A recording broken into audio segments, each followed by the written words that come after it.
Why are you entrusting our newborn baby to my sister every day? My husband's call interrupted my day. His usually calm voice was tinged with unexpected anger. Rapidly I sought to dispel the misunderstanding. Our daughter is at home sleeping, I assure him, surprised. His tone shifted. Really? He exclaimed. Confusion enveloped us both as questions arose. I'll speak with my sister-in-law to uncover the truth, I resolved. I reached out to my sister-in-law Marissa and uncovered a startling truth. Let me introduce myself. I'm Linda, married to Bob for 3 years, just a year younger than him. Our joy was recently doubled with the arrival of our daughter Hannah. She's the epitome of cuteness, but being a first-time mom has its challenges.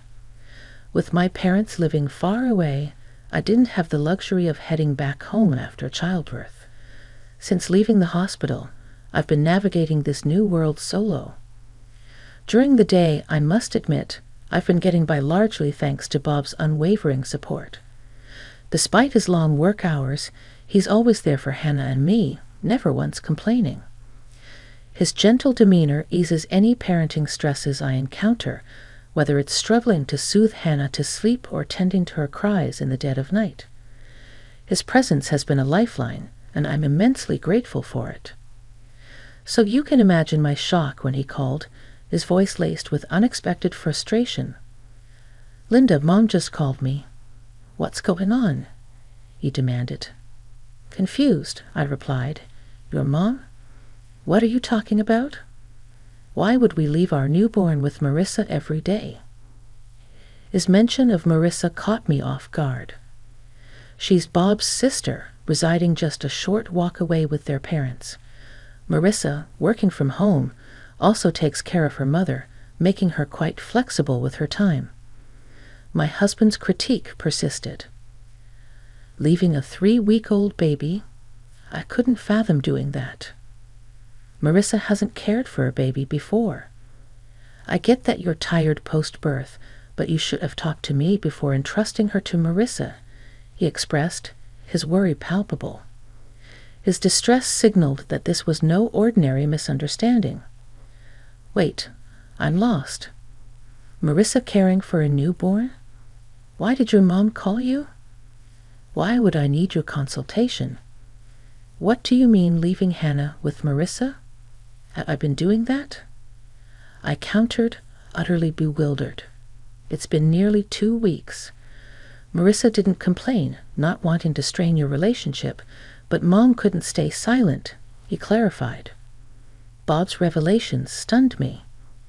It was a narrative I had no recollection of. With my daughter right beside me, with numerous questions swirling, I prioritized clearing the confusion swiftly. I assured him, Hannah, our daughter, is at home asleep. She's right here with me. Bob's astonishment resurfaced. What do you mean? He inquired.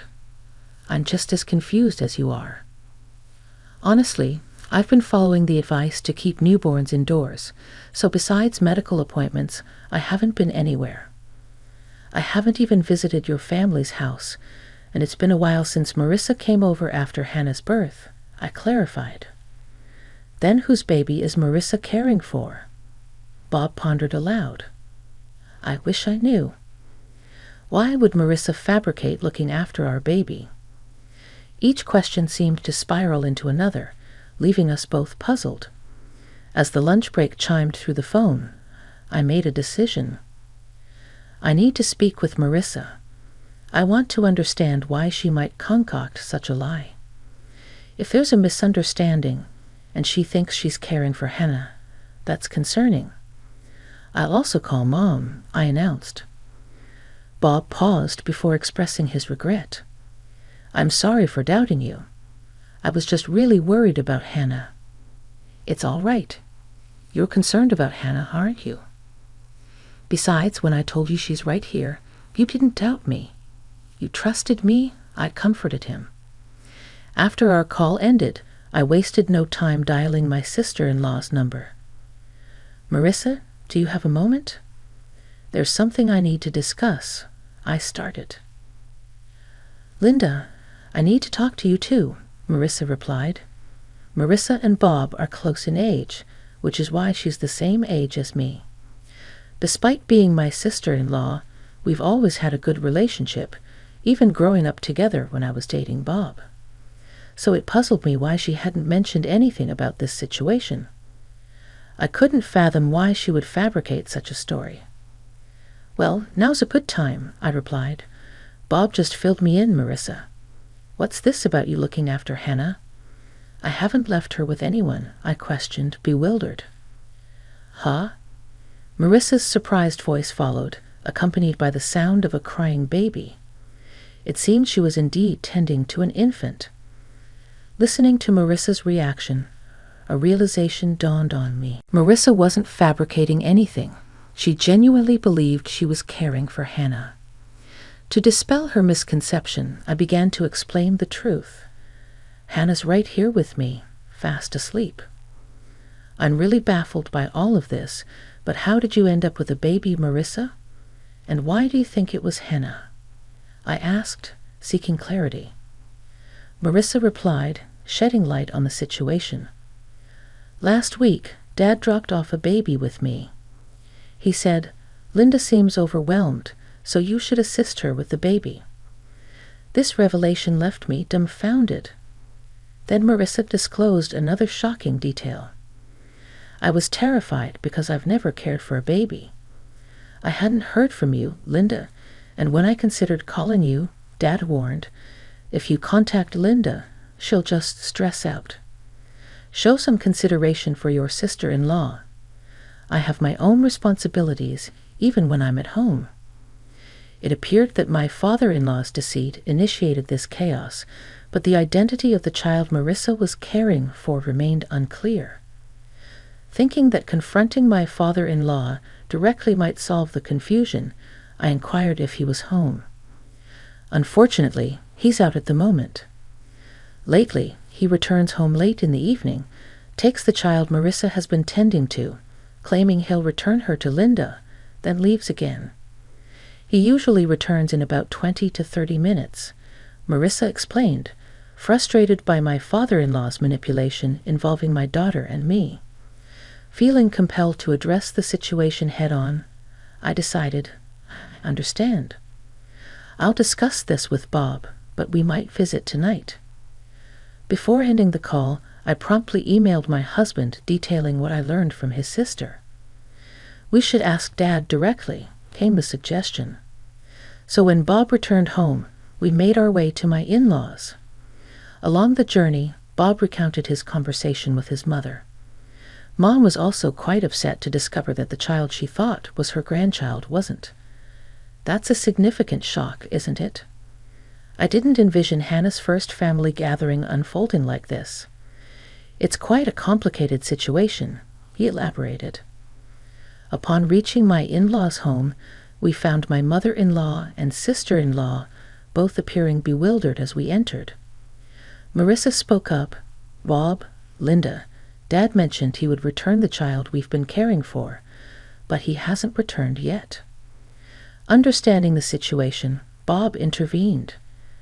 I see, Mom. Despite the confusion, this is our daughter Hannah. With that, I brought Hannah closer to my mother-in-law. Upon laying eyes on Hannah, my mother-in-law's expression softened. She's absolutely adorable. She bears a striking resemblance to Bob when he was a baby.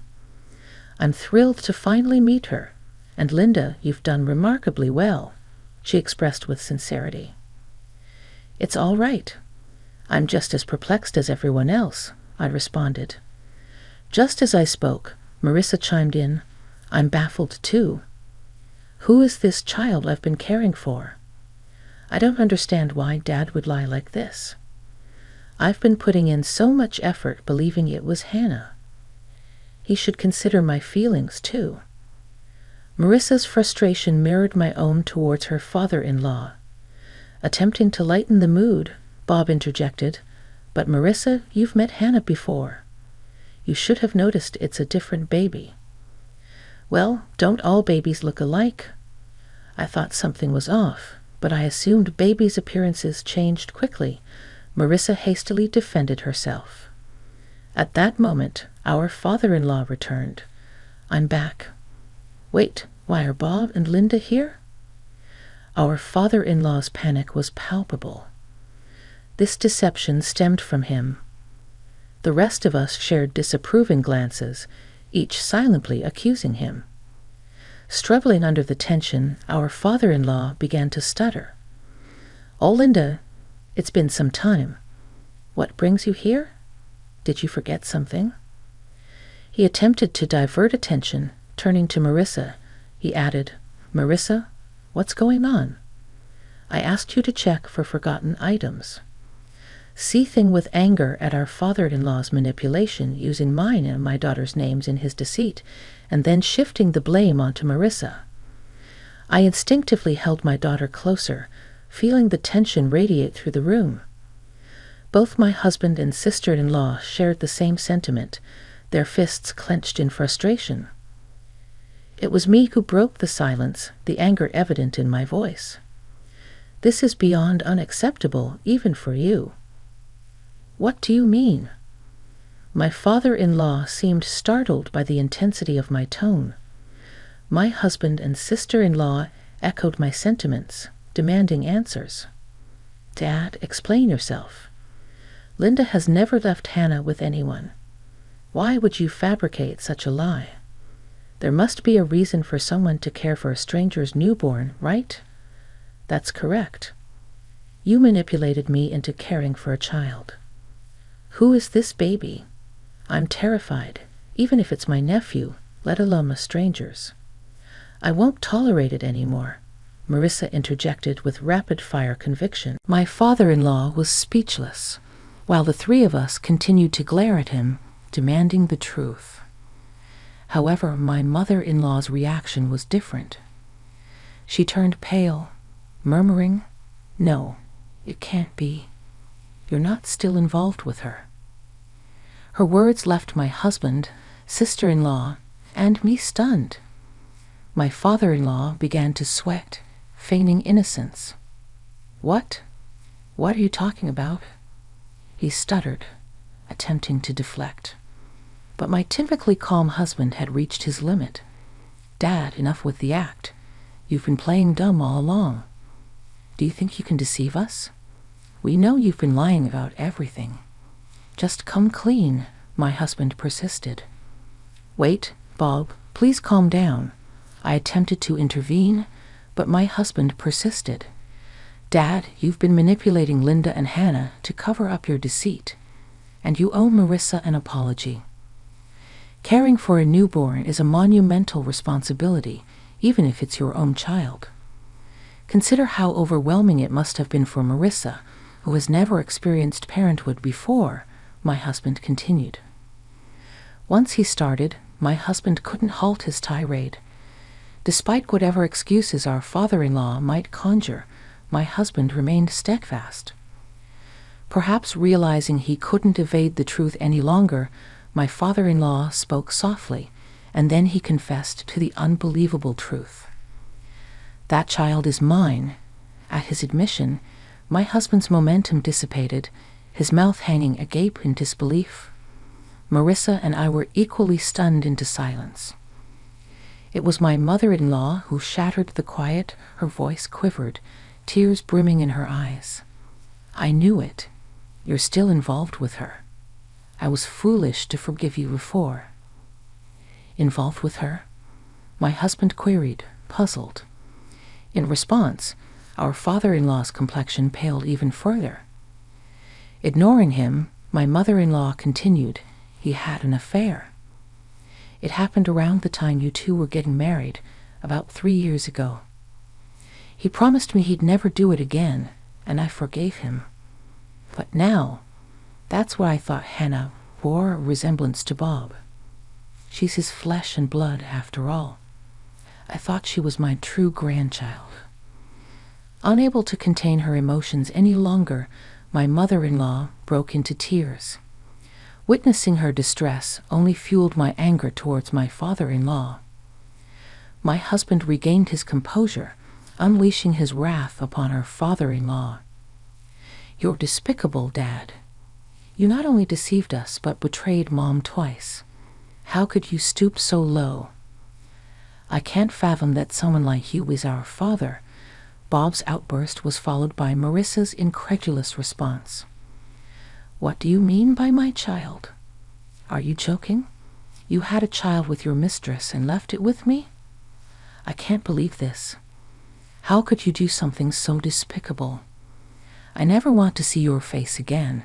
Despite the scathing remarks from his own children, our father-in-law merely chuckled and remarked, "Calm down. There's nothing we can do about what's already happened. The mistress didn't want to marry me or anything like that. She just didn't have any money, so she had to work. In the meantime, I had to take care of the child." I couldn't bear witnessing my father-in-law's callousness. "Enough," I interjected, my voice trembling with anger.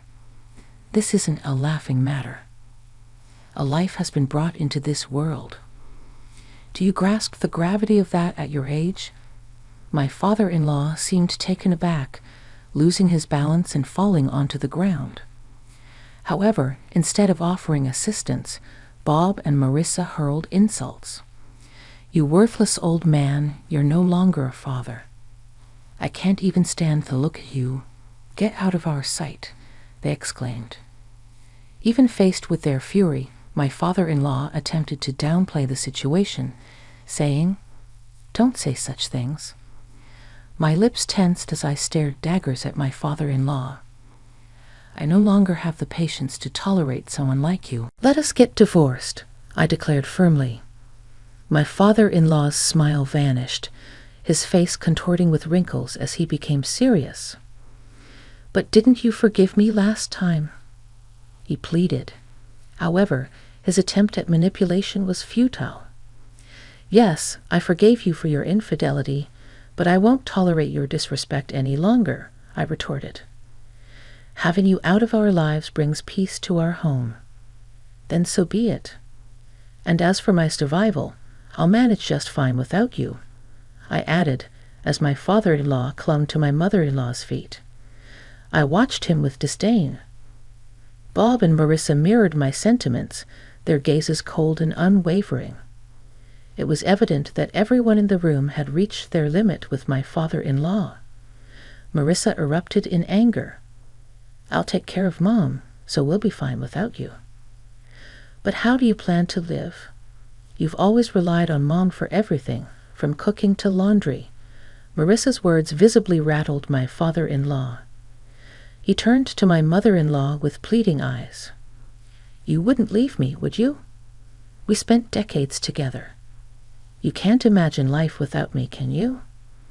However, his hopes were swiftly dashed as my mother-in-law shook off his clinging arm. "Stop kidding yourself. How much do you need to degrade people to feel satisfied? Who would want to stay with a cheater like you? I'm filing for divorce right now. If you're so fond of her, why don't you go be with your mistress?" My mother-in-law snapped, her voice firm and resolute. "What? Wait, let's talk. We can fix this. That woman meant nothing to me. You're the only one I love," my father-in-law pleaded, clutching onto my mother-in-law once more. But he was met with another wave of Marissa's fury. "Talking to someone who refuses to acknowledge their mistakes is pointless. We're leaving this place soon, and Mom is coming with us. Until we're gone, stay away from home, Dad. I never want to see you again. Now get out," Marissa demanded, attempting to forcefully escort my father-in-law out. When he refused to budge, Bob had to physically drag him away. "Please wait. Give me another chance, just one more," my father-in-law pleaded until the very end. But his pleas fell on deaf ears as nobody paid him any attention. As Marissa had foreseen, my father-in-law's life spiraled into chaos. Struggling to manage even the simplest tasks, he found himself unable to tolerate the growing clutter and filth in his home. Desperate for assistance, he turned to his mistress, only to be met with rejection at her doorstep. It appeared she had no intention of marrying him either. With no one left to care for the children, his mistress was unable to work, leading to financial strain. She began pressing my father-in-law for alimony, even resorting to legal action to secure child support. Meanwhile, my sister-in-law and mother-in-law relocated to an apartment not far from ours. As over a month had passed since Hannah's birth, I started visiting them more frequently, accompanied by Hannah. I maintained my amicable relationship with Marissa, acting as if nothing had changed, and my bond with my mother-in-law remained strong. Moving forward, I'm determined to raise my daughter to the best of my abilities, with the support of my husband, sister-in-law, and mother-in-law by my side.